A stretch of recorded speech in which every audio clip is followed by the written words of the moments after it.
할렐루야. 주님의 이름으로 인사합니다.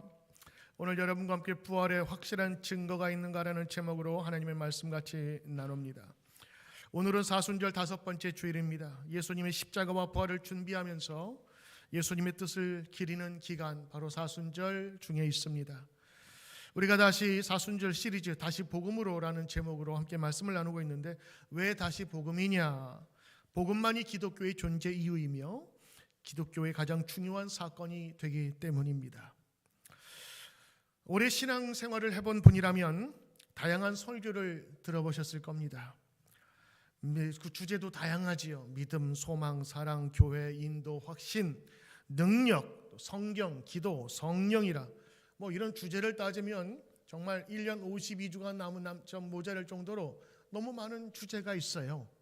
그런데 그 수많은 주제 가운데 십자가에 대한 설교, 그 다음에 부활에 대한 설교를 한번 우리 1년의 전체적인 제목과 본문을 본다면 극히 일부분에 지나지 않아요. 사실은 십자가와 부활의 이야기가 초대교회의 가장 중요한 사건이었고, 그리고 지금도 그러한 것입니다.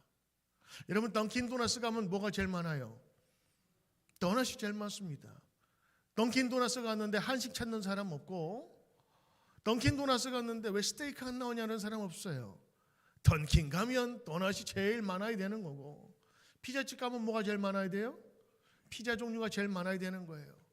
마찬가지로 교회는 십자가 그리고 부활의 그 메시지를 가지고 커왔고, 그리고 그 십자가의 메시지가 너무 감사하고 귀해서 우리는 늘 보혈 그 은혜에 대한 찬양을 하는데, 그 은혜가 뭐냐?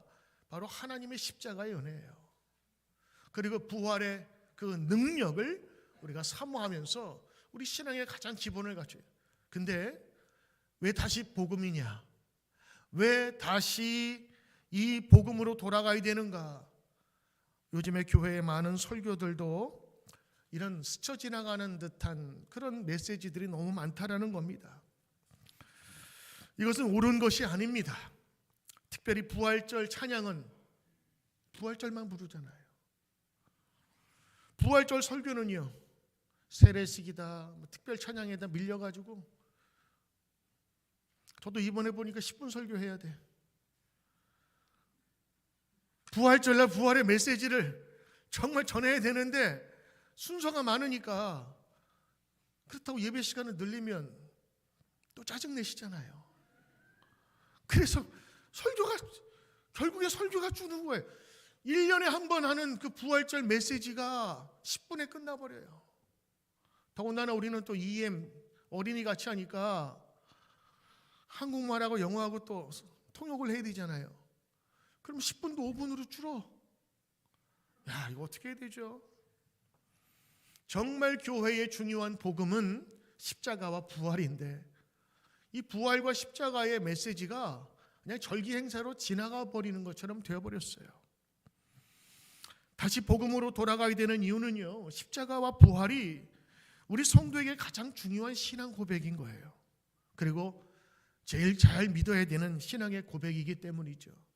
여러분, 다른 거 없이 십자가와 부활에 대한 분명한 이해만 있어도 우리의 믿음은 흔들리지 않습니다. 부활의 메시지를 충분히 듣지 못했다면 설교자로서 정말 죄송스럽게 생각합니다. 그래서 여러분, 엄마들 아이들 이유식 먹일 때 다 정성스럽게 하듯 제가 이번에 시리즈로 정성껏 준비해서 여러분 말씀을 준비했지 않습니까? 그래서 4번에 걸쳐 십자가 설교를 했어요. 그리고 이제 3번에 걸쳐서 부활 설교를 준비해야 되겠다. 왜? 이거 우리 가운데 채워지지 않으면 정말 안 되는 거기 때문에 그런 거예요.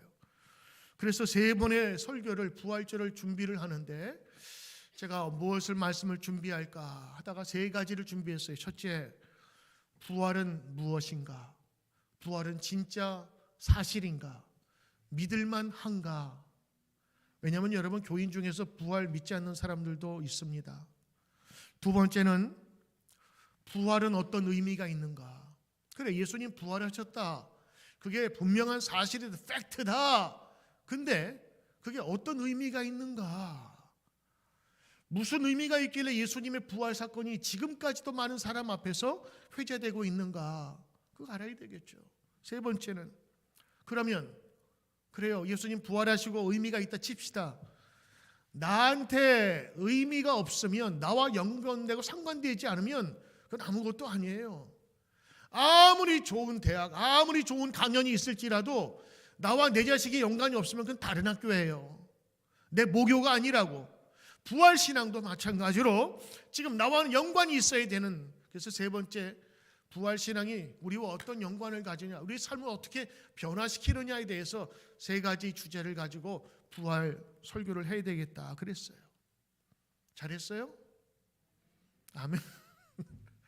저도 궁금했어요. 이게 잘한 건가? 그래서 요즘 대화형 검색 기구가 있죠. 챗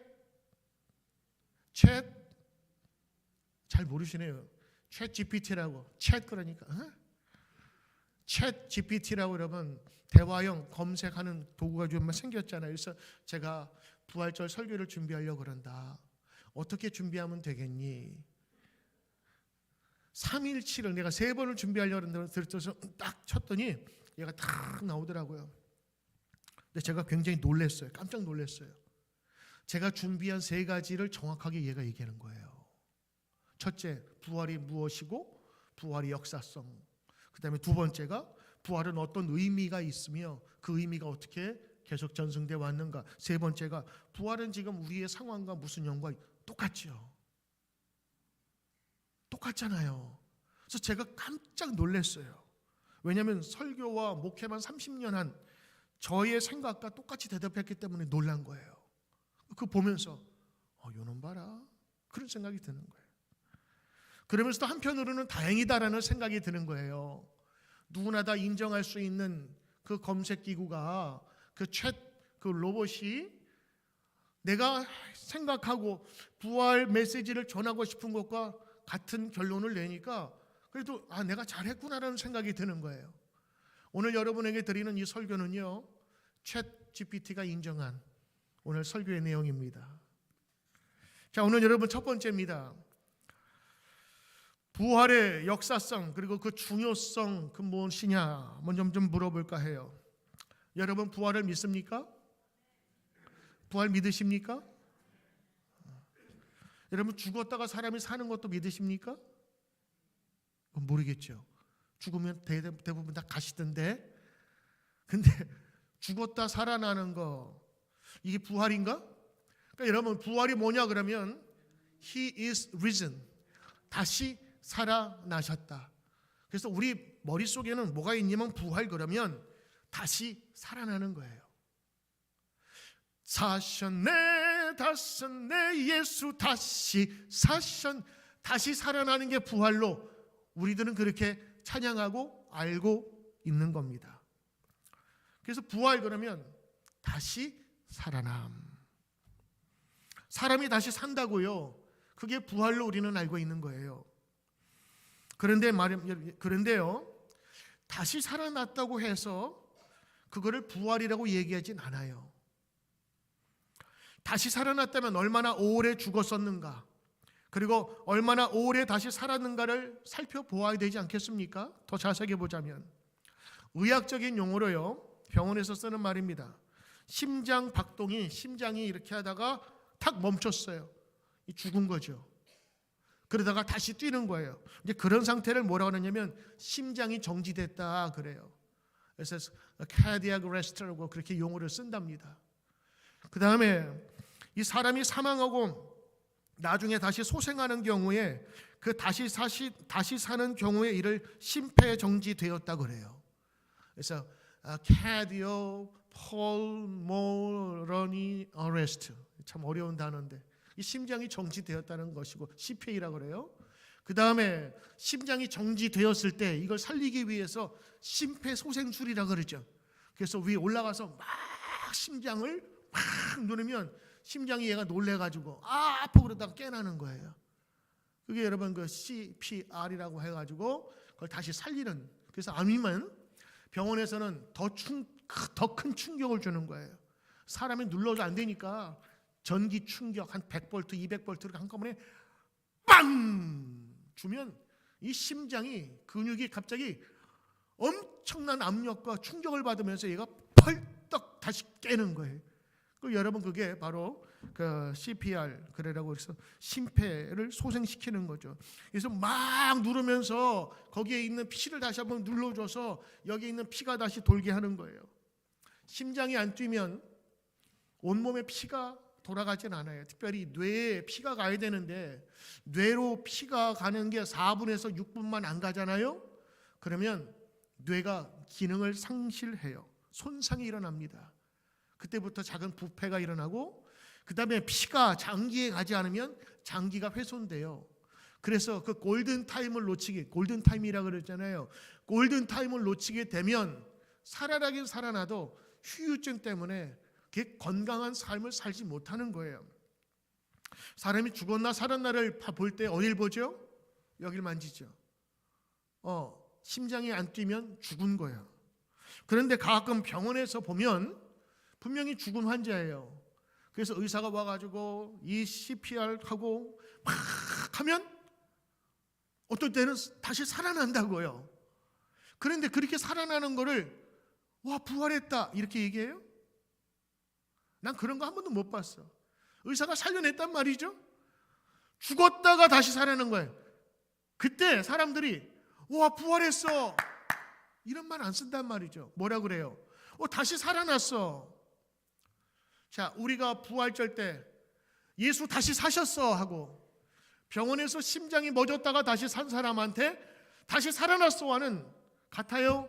달라요? 다를 거예요. 근데 우리는 부활 그러면 다시 죽었다 살아나는 것으로 그냥 머릿속에 박혀 있단 말이죠. 성경에 보면 죽은 사람을 살리신 예수님의 이야기가 나옵니다. 가깝게는 예수님의 친구였던 나사로가 무덤에서 3일 동안 지내서 냄새가 나기 시작해요. 시체 썩는 냄새가. 근데 예수님께서 살렸어요. 어떻게 살렸는지 모르겠어요. 이미 썩어가는데. 과부의 아들을 예수님께서 불쌍해 보이셔서 그 과부의 아들을 죽은 아들을 살렸어요. 이게 성경에 나오는 죽은 자를 살린 기적의 이야기였습니다. 사람이 죽고 산다는 것, 그 다음에 예수님께 다시 살아나는, 우리가 부활이라고 부르는 그 죽음에서의 다시 소생, 그리고 그 모든 과정들은 좀 다르지 않을까라는 것을 먼저 말씀을 드립니다. 왜냐? 그냥 죽었다가 다시 살아나는 것을 부활이라고 하기에는 부활의 의미가 너무 커요. 예수님의 부활은 단순히 인간의 죽음과 소생을 넘어선 아주 유일하고 특별한 사건이라는 데 동의하고 있습니다. 많은 분들은 사람이 죽었다가 다시 살아난 것은 소생술로 가능하겠죠. 첨단 의료 시설로 가능할 겁니다. 그러나 예수의 부활은 그 어떤 과학적인 것으로 설명을 할 수 없는 신비로움이 있어요. 정확히 말하면 죽었다가 살아나면 사람은 다시 죽습니다. 그래서 그것을 일시적인 죽음의 유예라고 불러요. A temporary reprieve from death. 죽음으로부터 약간의 딜레이 되는 거예요. 지금 죽지 않고 다시 깨어나서 얼마 조금 죽음만 연장된 거예요. 갚아야 될 돈이 있듯 우리의 생명도 언젠가는 이 세상에 다 반납하고 간다는 것입니다. 그런데 부활은 어떻습니까? 우리 기독교인들은 예수님의 부활을 초자연 사건으로 봐요. 그리고 하나님께서 다시 살린 것으로 보는 거예요. 왜 예수님의 부활 사건이 다른 것과 다르냐? 모든 사람은 언제 심장이 멎을지 모르잖아요. 죽을지 모르고 언제 살아날지 모른다고. 근데 예수님의 이 부활 사건은요, 예수님 십자가 지기 이전에 제자들에게 몇 번이나 말씀하신 거예요. 내가 죽었다가 사흘 만에 다시 살아나리라. 그래서 이 죽음은 예고된 것이고 부활은 하나님의 분명한 예지 가운데 행해졌다는 것이죠. 그래서 좀 다른 거예요. 더군다나 부활은 한 번만 산 게 아니에요. 영원한 생명까지 주신 것입니다. 예수님의 부활은 생명으로서의 리턴, 다시 유턴이 아니라 인간의 영원한 그리고 완전한 변화를 우리가 부활이라고 우리 선물로 주신 것입니다. 그래서 하나님이 예수를 죽은 자 가운데서 살리시고 죽음과 죄에 대한 그분의 능력을 보여주신 겁니다. 그러니까 여러분, 예수님이 십자가에 달려 돌아가셨어요. 죽었어요. 모든 사람이 다 끝이라고 생각했어요. 그런데 하나님께서 그를 다시 살리셨어요. 이거를 어떤 의미로 보느냐? 한 죽음과 다시 깨어나는 그 의미가 아니라 사탄이 예수님을 십자가에 못 박히도록 아니면 죽음으로 이끄도록 그를 끄집어 당겼어요. 그런데 사탄이 이제는 성공했다라고 웃음 짓는 순간에 하나님께서 예수님을 다시 살게 하신 거예요. 죽음으로 꽁꽁 묶여 있었던 인간이 하나님의 능력으로 예수 그리스도를 다시 살게 하신 거예요. 이거는 한 사람 예수님의 모습이 아니라 우리 온 인류를 구원하신, 죽음과 저주에 쌓여있는 인간을 해방시키기 위한 하나의 큰 사건이다. 하나의 판례가 된 거예요. 법관들이 제일 그 결정을 할 때 중요한 게 뭔지 아세요? 판례라고 하는 거예요. 과연 이런 것을 예전에 판결한 근거가 있는가를 제일 중요하게 여기는 거예요. 그래서 그것만 있으면 예전에 어떤 사건에서 이런 것이 있었다면서 강하게 이해할 수 있는 거예요. 그 판거가 없으면 자기 주장이 논거가 약한 거예요. 하나님은요, 예수 그리스도의 이 십자가, 모든 사람이 다 죽음 앞에 굴복되었는데 하나님께서 예수 그리스도를 살리시겠다 말씀하시고 그를 달리 살리셨는데, 이거는 살아난 정도가 아니라 인간 가운데 있었던 죽음의 모든 세력들을 다 파하신 것이라는 메시지였어요. 그래서 오늘 이거 십자가는 단순히 다시 사셨다라는 정도가 아니라 다시 사심으로 죽음의 권세를 이긴, 죽음의 연대를 이겨버린 거예요. 죽음의 모든 띠를 다 풀어 헤쳐 놓으셨다라는 것입니다. 그래서 예수님의 부활 사건은요, 하나님의 능력이 있음을 보여주는 상징이고, 그래서 복음이에요. 복된 소식, 굿뉴스. 그래서 예수님의 이 십자가, 나를 대속한 십자가, 그리고 그 어둠 속에서, 죄악에서, 죽음에서 건지신 이 예수님의 사건이 초대교회 사람들에게는 복음이었어요. 기쁜 소식 그 자체였다고요. 이것이 그들의 강한 메시지였다는 것입니다. 그리고 오늘 말씀 보니까 죽었다 살아나셔 영원한 생명의 첫 번째 열매가 되었다. 첫 번째 열매가 있으면 두 번째가 있다는 거죠. 예수님 죽음에서 죽으셨다가 다시 살아나. 그래, so what? 두 번째가 있거든. 두 번째는 우리들을 그렇게 만드시겠다는 거예요. 우리 또한 죽음의 공포에, 죽음과 죄악에 얽매여 살지 못하도록 하겠다라는 하나님의 분명한 메시지인 것입니다. 이 부활의 메시지로 말미암아 제자들은 담대함을 가질 수가 있었습니다. 죽음도 불사하고 나갈 수 있는 능력을 가지게 된 겁니다. 여러분, 죽음도 이길 수 있는, 죽음도 넘을 수 있는 그 믿음의 용기는 어디서 났을까요? 부활신앙입니다. 두 번째입니다. 자, 그렇다면 이런 생각이 들겠죠. 예수님의 부활은 진짜 있었던 건가? 혹시 사기는 아닐까? 거짓은 아닐까 하는 그런 생각입니다. 예수님의 부활을 믿지 못하는 것은 지금이나 예전이나 마찬가지였어요. 특별히 예수님 시대 유대인들은 여러분 부활이 없다고 믿는 사람들이 많았습니다. 그리고 그레코 로만이라고 하는 예수님 당시에 있었던 그 그리스 지역이나 전체 유럽에 있었던 사람들 가운데 죽으면 끝이라고 하는 생각이 팽배했어요. 부활에 대한 생각이 별로 없었습니다. 다시 산다고 하는 것, 이거는 먼 나라 얘기였어요. 그래서 그 당시에 예수님이 돌아가셨을 때 두 가지 반대 의견이 컸다 그래요. 첫째는 예수님 부활 안 했다. 첫째는 기절 이론이에요. 기절. 예수님이 피를 많이 흘리고 나서 죽은 게 아니라 가사 상태에 빠져서 기절했다가 밤 되니까 정신 차렸다 그거예요. 지금도 여러분 그런 얘기들을 하는 분들이 계셔요. 예수 어떻게 죽었다 살아나냐?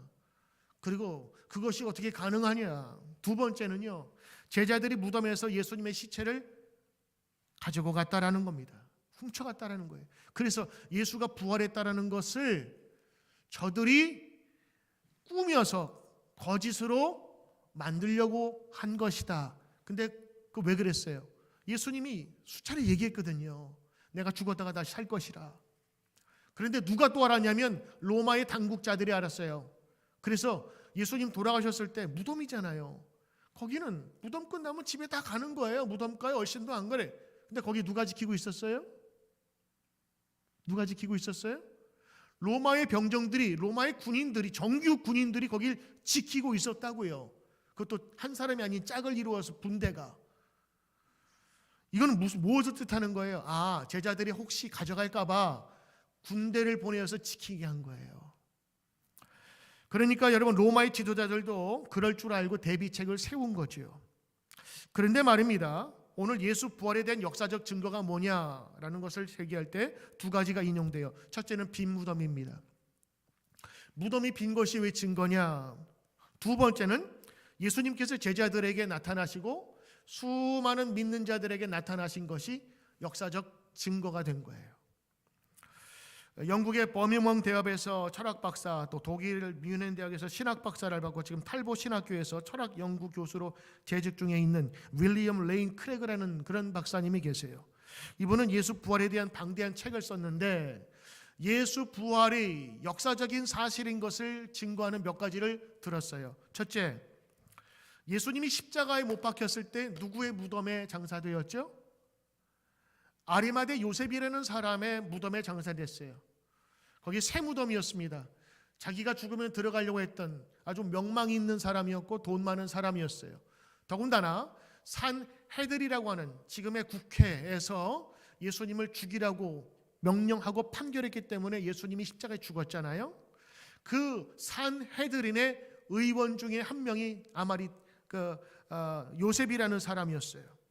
그러므로 여러분, 이 아리마대 요셉이라는 사람은 정치가였고 재정도 많고 그리고 어느 정도의 그 지위도 있었던 사람이에요. 그 예수님의 소식을 알고 자기 무덤에다가 예수님을 모셨다고. 그 말은 뭐예요? 무덤에 주소가 있는 거예요. 무덤에 정확성이 있는 거예요. 이 사실을 성경에 적어놨을 뿐만 아니라 그 당시에 동시대에 있었던 역사학자들, 로마의 기록에 그게 남아있는 거예요. 그러니까 예수님의 이 죽음의 사실, 부활의 사실은 역사적인 사건이다. 이거는 꾸며서 할 것이 아니다라는 것을 얘기하고 있어요. 두 번째는요, 예수의 부활이 역사적인 것은요, 십자가 처형 후에 안식일에 몇몇 여자들이 빈 무덤에 갑니다. 사실은 빈 무덤에 간 게 아니죠. 예수님 잘 있나 해서 안부차 새벽 동틀 무렵에 간 거예요. 그 무덤은요, 지금과 달리 큰 돌로 막혀져 있습니다. 더군다나 군인이 거기에 경비를 쓰고 있음에도 불구하고 아침에 너무 쓸쓸한 마음으로 무덤에 찾아갔는데 웬걸 로마 병정들은 온데간데 없고 문은 열려 있고, 그래서 궁금한 마음에 그곳에 들어갔는데 거기에 예수님의 시신이 없었던 거예요. 그래서 빈 무덤이라고 하는데, 요한복음에 보면 그 여인에게 예수님이 나타나셔서 동산지기인 줄 알았다가 예수님이라는 것을 알게 되고 제자들에게 뛰어가지요. 그런데 여러분, 여기에 신비한 것은요, 그 당시에 여성들은 이 증언을 할 때 증언의 법정 효력이 없었다고 그래요. 그러니까 여성이 아무리 얘기를 해봐야 이거는 증거가 채택되지 않는 거예요. 그 당시에는 그랬어요. 그런데 오늘 성경 보면 여인들을 통하여서 이 빈 무덤이 증거되거든요. 이건 사복음서에 그대로 다 나오는 거라. 만약 이거를 좀 꾸며서 하려면 여성의 얘기는 빼고 들은 베드로의 이야기, 남자의 이야기를 하지 않았겠냐라는 거예요. 그런데 워낙 이 사실이 그 당시에 널리 퍼졌고 급속하게 퍼졌기 때문에 이 성경을 기록한 사람들이 그 모든 것들을 들었을 땐 이건 사실구나라는 이야기를 할 수밖에 없는 것이라. 왜냐하면 모두 하나같이 기록을 하고 있고 실제 일어난 사건을 충실하게 기록했다는 반증이다라고 얘기하는 거예요. 세 번째, 예수님께서 부활하신 후에 다양한 처지 상황 속에서 죽음에서 다시 살아난 예수님을 만났다는 겁니다. 사도 바울은 고린도 교회에 편지를 하는데 예수님께서 직접 나타나서 만났다는 제자들의 이야기, 그 다음에 많은 성도들 500명 가운데 나타난 이야기를 실제로 하고 있어요. 내가 그 사람들을 알고 있다. 그 사람들이 예수님을 보았다. 그리고 자신도 예수님을 실제로 만났던 그런 사람이었습니다. 실제로 도마는 부활하신 예수님을 만나 전에는 믿지 못하겠다고 하자 예수님이 다시 나타나서 그 손과 옆구리를 만져보게 하지 않았습니까? 이거는 제자들을 통해서 확신된 거예요. 그 의심 많던 도마는요, 이 부활하신 주님을 만난 이후에 그제야 고백을 합니다. 오 나의 하나님, 오 마이 갓. 오 마이 갓 이게 아니고요, 진짜 마이 갓, 나의 하나님이라고. 부활하신 예수를 만난 이후에 그렇게 변한 거예요.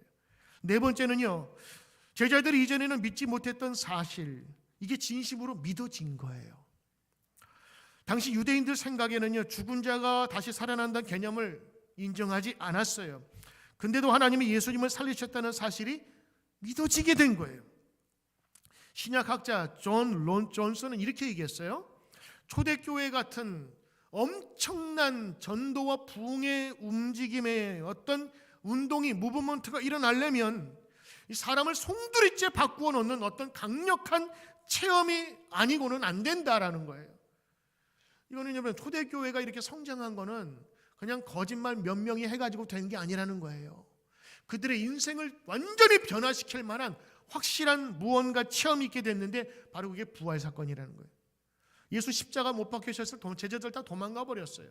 근데 이 부활 사건 이후에 예수님께서 제자들에게 나타나시고, 또 다른 사람에게 나타나시고, 또 많은 이들에게서 나타나셔서 이걸 증거하시고 보여주셨는데, 이게 점점 믿어지게 되었을 뿐만 아니라 그것이 확신으로 이어지게 된 것입니다. 여러분, 거짓말인 줄 알면서 누가 선뜻 죽으려 하겠습니까? 근데 예수님의 제자들은요, 죽음을 불사했어요. 왜? 이게 사실이었고, 나는 죽었다 살아나신 그 주님을 만나 배웠고, 더 놀라운 사실은 하나님이 이미 예정하시고 약속한 것이 이루어졌다는 것이 믿어지니까 그 복음을 가지고 나가게 된 것이라. 그래서 여러분, 예수님의 이 부활은 역사적인 사건이고, 또 성경에 나와 있는 실제적인 그런 간증들을 통해서 우리가 확실히 알게 되는 것이고요. 또 이런 사회적인 현상을 보면 이거는 분명한 확신을 갖지 않으면 이루어지지 않는 일이라는 것을 보면서, 예수님의 부활 사건이 있었구나라는 사실을 우리가 유추하고 믿게 되는 것입니다. 자, 그렇다면 여러분, 부활이 예수님을 믿는 우리에게 얼마나 중요한가 하는 것입니다. 여러분, 곧 있으면 부활절이 옵니다. 그 부활절이 왜 중요한가? 우리 믿는 자들이 정말 중요한가? 사도 바울은 뭐라고 얘기하느냐? sure, 맞습니다. 절대적으로 맞습니다. 이렇게 얘기합니다. 왜냐? 부활이 없으면 우리의 믿음도 헛된 것이 되기 때문이라는 것입니다. 사도 바울은요, 고린도 교회의 소식을 들었어요. 근데 그 교인들이 어떤 생각을 갖고 있냐면, 미래에 있을 육신의 부활을 부인한다는 소식을 들은 거예요. 당시 세계적인 세계관은 뭐냐? 죽으면 끝이다라는 생각이 갖고 있었어요. 에피큐러스 학파라든가 또 그리스 철학에 보면 사람의 죽음을 어떻게 받아들일까 해서 쾌락주의로 빠지든가 아니면 경건주의로 빠지든가 두 가지로 갈래길이 있거든요. 죽음은 끝이다라는 것이 세상적인 세속적인 생각이었는데, 그 세속적인 생각이 교회에도 그대로 들어왔어요. 예수는 믿어요. 부활하신 예수님은 믿는데 내 자신의 부활은 믿지 않는 거예요. 그걸 너무 안타깝게 여긴 거예요. 한번 여러분 솔직하게 한번 생각해 보십시오. 예수의 부활은 믿지만 여러분의 부활은 믿습니까?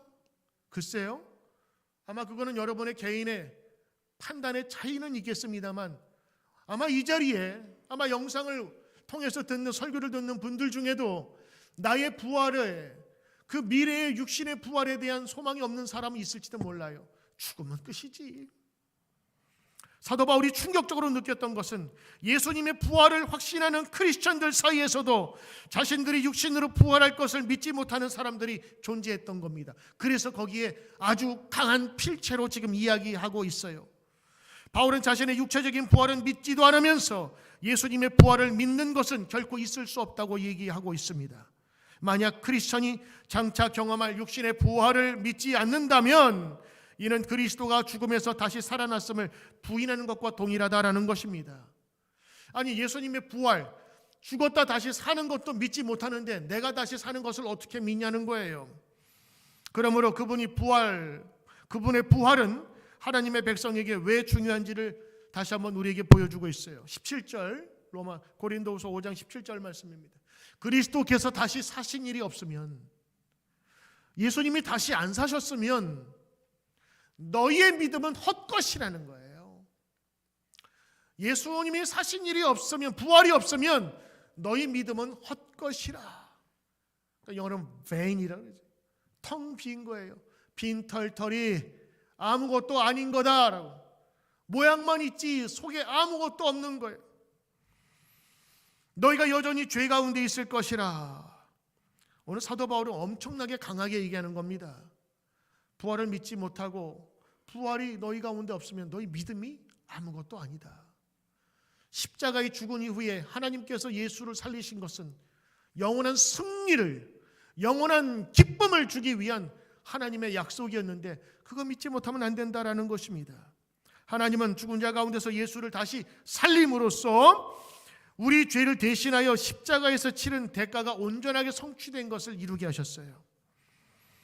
우리는 사랑하는 사람의 죽음을 대할 때 슬퍼하는 성도들에게 이렇게 얘기할 수 있습니다. 죽음이 끝이 아닙니다, 집사님. 우리가 이렇게 담대하게 이야기할 수 있는 이유가 있어요. 바로 그것은 그가 그리스도를 믿고 잠들었다면 이는 그리스도 안에서 잠든 것이며 그리스도 안에서 다시 깨날 수 있기 때문인 것입니다. 18절 19절 보면 또한 그리스도 안에서 잠자는 자도 망하였다. 만일 그리스도 안에서 우리가 바라는 것이 있다면 다만 이 세상의 삶뿐만 아니라 모든 사람 가운데 우리가 더욱 불쌍한 자, 이 세상 우리가 살고 있는 육신의 삶이 인생의 전부라면 우리 불쌍한 자잖아. 무슨 소망이 있어서 이제 얼마 남지 않는 인생이 전부일 텐데 그거 헤아리면서 우리의 인생을 살아갈까? 우리의 인생은 그렇지 않다고 하는 것입니다. 죽은 이들의 영혼은 없어진 것이 아니라 지금 그리스도와 함께 있으며 그들은 이제 부활하신 그리스도와 온전하게 연합함으로 새로운 몸을 입을 것이다. 그날을 기다리게 되는 것이다 라고 얘기하는 것입니다. 그러므로 20절에 그러나 우리들은 달라. 이제 그리스도께서 죽은 자 가운데서 다시 살아나사 잠자는 자들의 첫 열매가 돼. 잠자는 자, 죽은 자입니다. 어둠에 있는 자, 죽음의 세력에 있는 자, 그 잠자는 자들 중에서 다시 살아나시고 깨어난 첫 번째 열매가 아담이 되신 거예요. 그리고 우리들을 부르시며 두 번째, 세 번째의 열매로 우리를 세우신다. 그래서 사도 바울이 지금 얘기는 뭐냐? 예수님 다시 사신 첫 번째 열매, 이제 우리도 다시 육신으로 다시 부활할 수 있을 것이다 라는 것입니다. 예수님은 죽은 자 가운데서 다시 잠자는 가운데 살아나신 첫 번째 열매가 되셨고 우리를 두 번째 다시 부활로 부르실 것입니다. 만일 그리스도의 부활이 없다면 우리에게 미래의 소망은 없는 겁니다. 다 십자가에 죽은 이후에 죽음과 어두움만 있겠죠. 그러나 예수님은 그 음부에서 하나님께서는 주 예수 그리스도를 꺼내시고 그를 다시 부활하게 다시 살게 하실 뿐만 아니라 죽음의 권세를 이기시고 영원한 생명까지 우리에게 허락하신 것입니다. 여러분, 우리가 예수 그리스도 안에서 다시 살아났기 때문에 우리 죽음의 얼굴을 똑바로 바라보며 영원한 삶을 꿈꿀 수 있게 되었습니다. 성령의 복된 소식을 오늘 우리에게 새로운 힘과 소망을 주는 것은 바로 그것이 분명한 하나님의 약속의 성취라고 하는 것이었습니다. 예수님의 부활은 믿는 우리에게 구원을 알게 해주며 그리고 승리의 소식을 전해줍니다. 무엇보다 미래의 소망을 우리에게 제시해 주는 것이지요. 그래서 우리는 이 말씀이 믿어지는 거예요. 그러므로 내 사랑하는 형제들아, 더욱 견실하며 흔들리지 말며 항상 주의 일에 더욱 힘쓰는 자리 되라. 왜냐? 이는 너희 수고가 주 안에서 헛되지 않은 줄 알미니라. 아멘. 영혼이 죽거나 소멸되지 않는다는 말입니다. 결코 헛되지 않기 때문에 우리에게 주님께서 우리에게 허락하신 귀한 인생을 헌신하고 주의 일에 힘써더라도 하나님께서 반드시 그 죽음 가운데서 일으켜 세우시리라는 분명한 메시지가 이제 믿어지게 되는 거예요. 예수님의 부활과 성도의 부활을 믿고 안 믿고는 여러분 자유입니다. 부활을 믿지 않아도 여기에서 찬양하고 예배 드릴 수 있어요. 그러나 여러분, 사도 바울이 말씀드린 것처럼, 성경에서 말하는 것처럼 부활의 신앙이 없으면 여러분의 신앙은 헛겁니다. 부활에 대한 메시지와 믿음이 없으면 여러분, 우리의 믿음은 아무것도 아니라고. 십자가에서 죽은 그 십자가에서의 아픔만 생각한다면 아니 됩니다. 예수님은 십자가에 죽으셨으나 하나님이 그를 다시 살리셔서 부활의 첫 열매로 이제는 죽음 가운데 거하는 것이 아니라 영원한 생명, 새로운 소망 가운데 서도록 하나님께서 만들어 주셨던 겁니다. 여러분, 부활이 뭡니까? 다시 사신 겁니다. 그러나 죽었다가 다시 살아나 다시 죽는 것이 아닙니다. 부활은 그 단명한 죽음이 아니라 영원한 생명을 이야기하는 것입니다. 영원한 소망과 참된 하나님의 영원한 생명으로 인도받는 것입니다. 부활은 역사적인 사실입니다. 그리고 분명한 신학적인 의미가 있습니다. 그리고 하나님의 분명한 예언이었고 약속의 성취였습니다. 이 부활로 말미암아서 악의 세력은 움츠러들 수밖에 없었습니다.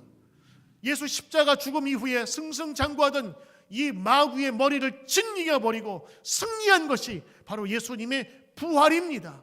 그러므로 예수님은 다시 사신 정도가 아닙니다. 새로운 길을 내신 거예요. 생명의 길, 소망의 길, 그리고 하나님께서 우리에게 약속하신 분명한 생명의 길을 주셨다고 하는 것입니다.